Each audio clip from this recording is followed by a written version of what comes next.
menjatuhkan pidana terhadap terdakwa dengan pidana seumur hidup. Menjatuhkan pidana terhadap terdakwa Ricky Rizal Wibowo dengan pidana penjara selama 8 tahun dikurangi selama terdakwa menjalani tahanan sementara dengan perintah terdakwa tetap ditahan. Menjatuhkan pidana terhadap terdakwa Kuat Maruf dengan pidana penjara selama 8 tahun dikurangi masa penangkapan dan menjalani tahanan sementara dengan perintah terdakwa tetap ditahan.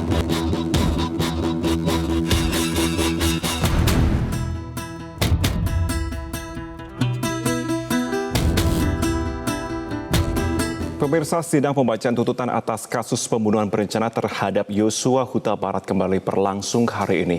Jaksa penuntut umum akan membacakan tuntutan terhadap Putri Chandrawati dan Richard Eliezer. Pemirsa, Richard diketahui berperan sebagai justice collaborator. Apakah statusnya ini bisa berpengaruh terhadap hukuman yang akan ia terima? Sebelumnya kita ingat bersama, Jaksa penuntut umum telah membacakan tuntutan kepada Ricky Rizal dan Kuat Ma'ruf pada Senin lalu. Masing-masing dijatuhi hukuman penjara 8 tahun dan pada Selasa 17 Januari kemarin, Jaksa penuntut umum kembali membacakan tuntutan terhadap Ferdy Sambo dengan hukuman penjara seumur hidup. Pemirsa, inilah Breaking News, saya Marvin Sulistyo. Kami jadikan pertimbangan mengajukan tuntutan pidana, yaitu hal-hal yang memberatkan.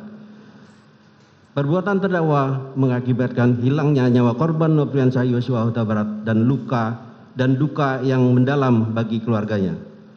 Terdakwa berbelulit dan tidak mengakui perbuatannya dan memberikan keterangan di persidangan. Akibat perbuatan terdakwa menimbulkan keresahan dan kegaduhan yang meluas di masyarakat.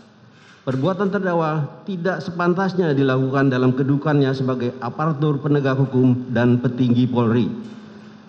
Perbuatan terdakwa telah mencoreng institusi Polri di mata masyarakat Indonesia dan dunia internasional. Perbuatan terdakwa telah menyebabkan banyaknya anggota Polri lainnya turut terlibat. Hal-hal yang meringankan tidak ada.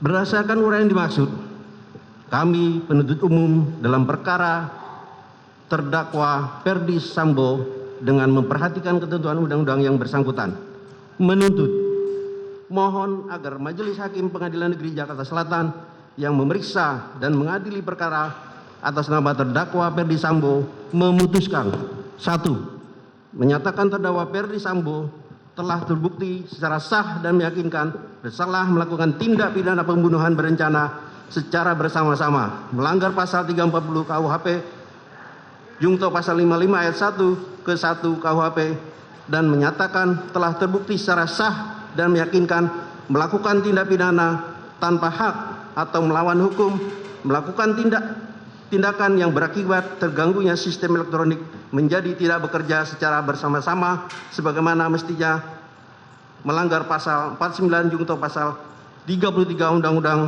Nomor 19 Tahun 2016 tentang perubahan atas Undang-Undang Nomor 11 Tahun 2008 tentang informasi dan transaksi elektronik Junto pasal 55 ayat 1 ke 1 KUHP sebagaimana dakwaan ke-1 primer dan dakwaan kedua pertama primer.